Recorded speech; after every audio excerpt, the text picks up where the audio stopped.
So, I'd like to tell everybody a story, one of my favorite stories to tell, about my trip down the Nantahala River. Now, this happened when I was like in 7th or 8th grade, and Mom decided with a bunch of her friends, like, hey, we're gonna go to Nantahala, camp out there over the weekend. We're gonna go down and have a good time. And it was like, whatever, I've never been whitewater rafting. So, get there, it's all nice, it's middle of July, nice and warm. Go to bed. Next morning, up early so we can get down to the river. And we decided that we're not going to get a guide. Now, that's probably a bad idea, but we're trying to save money. So, get on the river, and it's like -5 degrees in the middle of July. I never realized that the mountain water would be so cold, but it was. So, there was 14 people in total. We had 7 guys, 7 girls, and all ages all over the place. And for some reason, the adults decided we're gonna have a guy's boat and a girl's boat. I don't really know why we decided to do that, but so we get on the river. Everything's going okay. It's nice, even if it is cold. And then our first obstacle came when a current decided to take us a little too far to the left to a tree limb. Now this tree limb was dead, and you would think that it would break. It did not break. Everyone in the boat gets swept like to the side, and my father, in the back of the boat, gets completely knocked off. So that's a whole adventure of trying to get him back on the boat. Now he's frigid, sopping wet, but he's no longer in the back of the boat. He's like in the middle. I'm up front at this point, I believe.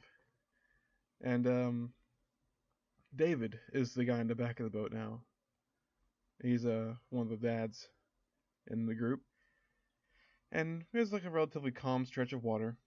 He's like, hey, we're gonna take a picture. Whatever, okay, we'll take a picture. That's fine. So we all turn back to him while he takes a picture. We're going down the thing, and he's taking forever to do this. Do another one. I'll do another one. Okay, okay, we're good. All right, let's get back to rowing this boat. Turn around, and there's a bridge with a pillar that goes straight down in the middle of the water. So our options were either slow down and hope the current doesn't take us into the bridge, or speed up and swing ourselves around the outside of the bridge. And my dad went, we're gonna row. So both of us are on the same side of the boat. We start rowing. Unfortunately, this causes the boat to turn 90 degrees because no one else in the boat is really on the same page. So instead of going to either side of the boat, we've now turned perpendicular, well, not to the boat, to the bridge. We've now turned perpendicular to the bridge, and we like get T-boned perfectly and get stuck. Not only do we get stuck, we start sinking. So now we're all panicking, and we're trying to get like push off with our oars, just trying to get off. And David, one of his kids, just gets off the boat onto the pillar on the bridge, and they just like what? I don't help us. Stop saving yourselves. And so, um, yeah. Eventually, we're actually able to start wedging it into a certain direction, like forward off the pillar. And the whole time we're doing this, other boats are going by us, some of them with guides, and they're just like, well, good luck with that. It's like, thanks. I mean, there's not much they could do about it. They're on their own boats. It's not like they could attach a tow rope to us and pull us off the bridge. But eventually, the boat starts moving. We start uncapsizing. David and his kid, still on the bridge. We're like, come on, get on the boat. And David jumps off, gets on the boat perfectly. His son, on the other hand, has to be almost bribed. I was pretty sure we're just going to leave him behind. But eventually he just like leaps in and is caught so it doesn't land in the water.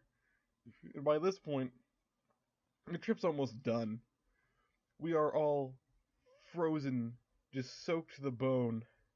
And we just get out, and I try to walk. and I almost just collapsed on the ground because my legs are so incredibly numb.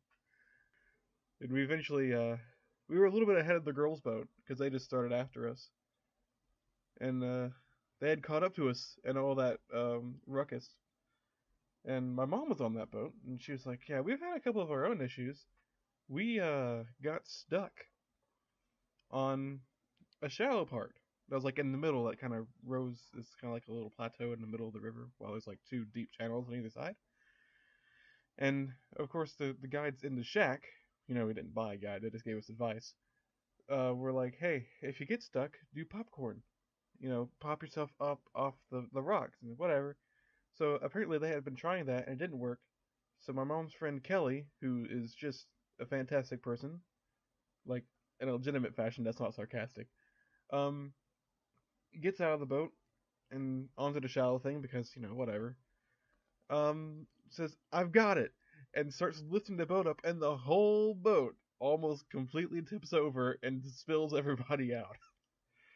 So that was their adventure while we were having our adventure. We only had about 15 more minutes now. Not even that. There was like one large rapid, and then we got to the dock area. That one large rapid, that was fun. Wasn't expecting it, especially since all the other rapids were all small. I mean, it was the first time a lot of us had ever gone, so we're not going to go to like a class 4, class 5 thing. It was like class 1 and 2, and that last one was like a class 3.5 or something. I don't know.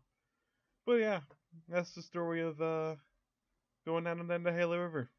Yep, that was a fun time.